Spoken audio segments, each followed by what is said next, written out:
Hello বন্ধুরা, আজকে short video চলে এসেছি আপনাদের সামনে। তো আজকের এই মুরগিদের বয়স হচ্ছে 13 দিন।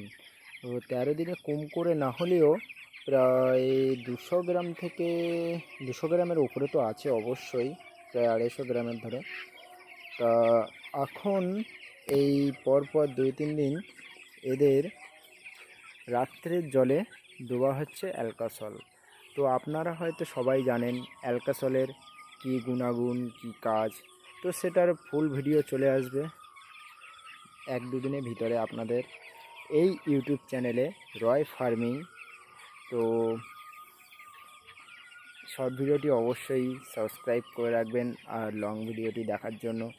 তো সমস্ত গুণাগুণ সম্পর্কে আপনাদের সামনে তুলে ধরবো এই ফুল ভিডিওর মাধ্যমে। এটা শর্ট ভিডিও। তো সারা রাত্রে অ্যালকাসল